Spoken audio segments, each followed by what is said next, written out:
Historiando com o professor Miguel. Nós iremos falar hoje sobre o governo populista. Mas vocês já viram falar de República dos Anos Dourados? Já viram falar também da República Populista? Ou vocês já ouviram falar da Quarta República? Sim, é a mesma nomenclatura que direciona esse contexto da história.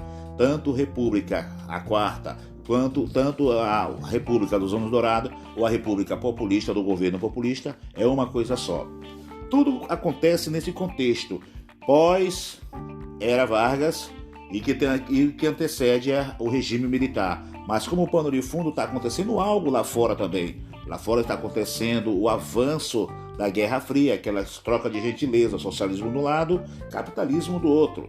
Nós iremos entrar nesse assunto mais lá na frente, numa outra aula, mas vamos que vamos aqui sobre os Anos Dourados ou o governo populista.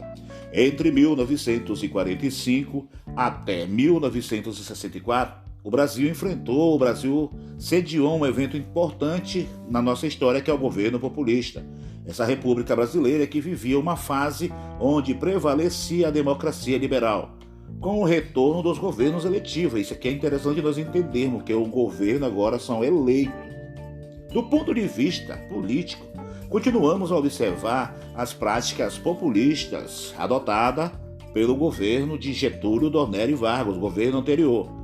Lembre-se disso, o governo anterior, Getúlio Dornelles Vargas, que preparou todo esse pano de fundo para que a política se alastrasse cada vez mais no Brasil, tivesse ênfase aqui no Brasil. Uma curiosidade que nós temos que entender, no meu ponto de vista, aliás, é a política aqui no Brasil, ela é antes de Getúlio Vargas e depois de Getúlio Vargas. Vargas é a referência sobre isso. O período também corresponde ao imediato pós-guerra e a construção da ordem internacional baseada no sistema de bipolarização política, ideológica e econômica da Guerra Fria. Nessa época, vamos assistir o confronto que tem como pano de fundo sobre isso de desenvolvimento para o Brasil. Esse confronto traz projeto para o Brasil, um projeto de crescimento para o Brasil.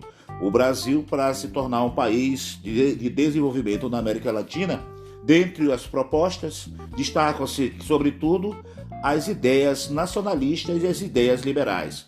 Quem são os nacionalistas? O que eu quero dizer com isso? Os nacionalistas são aqueles que defendiam que o país deveria buscar um desenvolvimento autônomo, sem abertura ao capital estrangeiro, já enquanto os liberais acreditavam ser impossível tal desenvolvimento, sendo necessário os investimentos externos capitalistas. Nós vamos ter aqui já um impasse dentro desse contexto. Lembrando a vocês que eu estou passando aqui nesse meu podcast